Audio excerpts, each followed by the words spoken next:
కేంద్రం ఎంతో ప్రెస్టీజియస్ గా తీసుకొచ్చిన 3 బిల్లులపై దేశం మొత్తం ఎంతో ఆసక్తిగా ఎదురు చూస్తోంది. చట్టసభల్లో మహిళలకు రిజర్వేషన్ కల్పించడం, డీలిమిటేషన్ ద్వారా నియోజకవర్గాల సంఖ్యను పెంచేందుకు, పునర్విభజించేందుకు వీలుగా కేంద్రం 3 బిల్లులు తీసుకొచ్చింది. అయితే ఇందులో డీలిమిటేషన్ బిల్లుపై దేశం మొత్తం ఎంతో ఉత్కంఠతో ఉంది. 2011 జనాభా లెక్కల ప్రకారం డీలిమిటేషన్ ప్రక్రియ చేపట్టాలంటే 131వ రాజ్యాంగ సవరణ అత్యంత కీలకం. అందుకే ఈ బిల్లు ఆమోదం పొందాలంటే 3/2 మెజారిటీ అవసరం. కేంద్రం ఈ బిల్లు పాస్ అవుతుందనే ధీమాతో ఉన్నప్పటికీ ఇదంతా ఈజీ కాదని పొలిటికల్ ఎక్స్పర్ట్స్ అభిప్రాయపడుతున్నారు. విపక్షాలు సపోర్ట్ తీసుకోవడమో లేక ఓటింగ్ సమయంలో విపక్ష ఎంపీలు పెద్ద సంఖ్యలో దూరంగా ఉండడమో జరిగితే తప్ప ఈ బిల్లు ఆమోదం పొందడం అంత సులువు కాదని ఎక్స్పర్ట్స్ చెప్తున్నారు. లోక్సభలో పార్టీల బలాబలాలు చూస్తే ఎన్డీఏ కూటమికి 292 మంది ఎంపీలు ఉన్నారు. విపక్షాలకు 233 మంది ఎంపీల బలం ఉంది. మొత్తం సభ్యుల్లో ఎన్డీఏకు 54% బలం ఉంది. ఈ బిల్లులు ఆమోదం పొందాలంటే 67% సభ్యుల బలం కావాలి. అయితే ఎన్డీఏకు వీరు కాకుండా 7 స్వతంత్రులు, వైసీపీకి చెందిన 4, శిరోమణి అకాలీదళ్, ఏఎస్పీ, కాన్సీరామ్, జెడ్పీఎం, అలాగే యూపీపీఎల్ పార్టీలకు ఒక్కొక్కరు చొప్పున ఎంపీలు ఉన్నారు. అంతే ఎన్డీఏ బలం మరో 15 పెరిగింది. ఈ లెక్కను చూసుకుంటే మొత్తం కలిపితే ఎన్డీఏ బలం 307కు చేరింది. నిబంధనల ప్రకారం సభల్లో పాల్గొనే సభ్యుల్లో 3/2 మెజారిటీ సాధించాలంటే 360 మంది ఎంపీల మద్దతు అవసరం. ఒకవేళ 30 మంది విపక్ష ఎంపీలు ఓటింగ్కు దూరంగా ఉంటే సభ్యుల సంఖ్య 510కి తగ్గుతుంది. అప్పుడు బిల్లు గెలవాలంటే మ్యాజిక్ ఫిగర్ 340గా ఉంటుంది. ఒకవేళ 60 మంది గైర్హాజరైతే మొత్తం సభ్యుల సంఖ్య 480కి చేరుతుంది. అప్పుడు 320 మంది ఎంపీల సపోర్ట్ అవసరమవుతుంది. ఒకవేళ 90 మంది ఎంపీలు సభకు దూరంగా ఉంటే అప్పుడు 3/2 మెజారిటీకి అవసరమైన ఎంపీల సంఖ్య 300కు తగ్గుతుంది. ప్రస్తుతం ప్రధాన ప్రతిపక్షమైన కాంగ్రెస్కు 98 మంది ఎంపీలు ఉన్నారు. వీరు కాకుండా కూటమిలో ఇతర పక్షాలైన సమాజ్వాదీ పార్టీ, తృణమూల్ కాంగ్రెస్, డీఎంకేలో ఏదైనా 2 పార్టీలు ఓటింగ్కు దూరమైతే లోక్సభలో రాజ్యాంగ సవరణ బిల్లు గట్టెక్కేందుకు అవకాశం ఏర్పడుతుంది. మరోవైపు లోక్సభలో ఎన్డీఏ కూటమి నుంచి బీజేపీకి సొంతంగా 240 మంది ఎంపీలు ఉండగా టీడీపీకి 16, జేడీయూకి 12 మంది ఎంపీలు ఉన్నారు.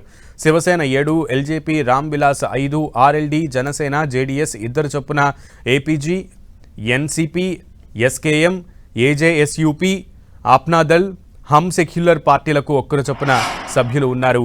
ఇక ప్రతిపక్షాలకు 233 మంది సభ్యుల బలం ఉంది.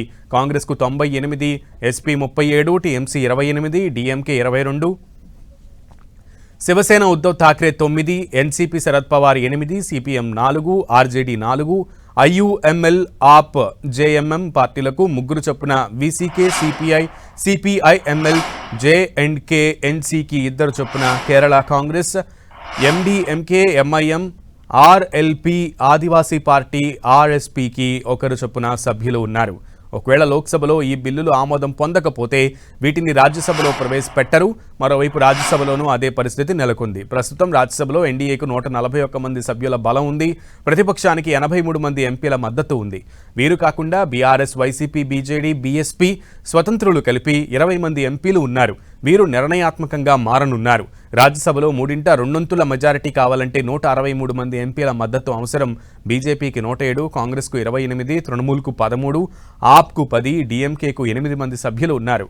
డీలిమిటేషన్ బిల్లుతో రాష్ట్ర రాజకీయ ఆర్థిక ప్రయోజనాలకు ముప్పు ఏర్పడుతుందని, వాటి పరిరక్షణ కోసం ఒడిశాకు చెందిన ఎంపీలంతా కలిసికట్టుగా పోరాడాలని బీజేడీ అధ్యక్షుడు నవీన్ పట్నాయక్ పిలుపునిచ్చారు.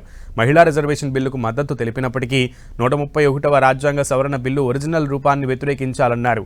ఈ బిల్లు తన నిర్దేశిత లక్ష్యానికి మించిన తీవ్ర ఆందోళనలను రేకెత్తిస్తోందని నవీన్ పట్నాయక్ అభిప్రాయపడ్డారు. మరోవైపు కొందరు బీజేపీ ఎంపీలు సైతం ఈ కీలక బిల్లుల ఆమోదానికి అవసరమైన సంఖ్యాబలం తమకు లేదని బయట ప్రస్తావిస్తున్నట్లు ప్రచారం జరుగుతోంది.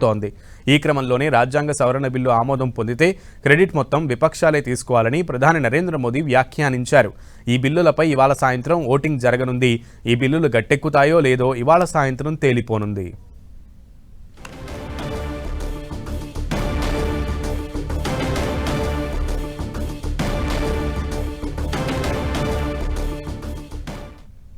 ఇక దక్షిణాది రాష్ట్రాల విషయానికి వస్తే ఆంధ్రప్రదేశ్కు 25 నుంచి 38కి, తెలంగాణకు 17 నుంచి 26కు, కర్ణాటకలో 28 నుంచి 42కు, తమిళనాడులో 39 నుంచి 59కి, కేరళలో 20 నుంచి 30కి లోక్సభ సీట్లు పెరగనున్నాయి.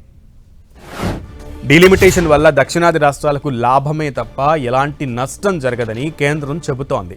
దక్షిణాదిలో ఉన్న జనాభా కంటే ఎక్కువ సీట్లు లభిస్తాయని, ఎక్కడ అన్యాయం జరుగుతుందో చెప్పాలని విపక్షాలను కేంద్రం డిమాండ్ చేసింది.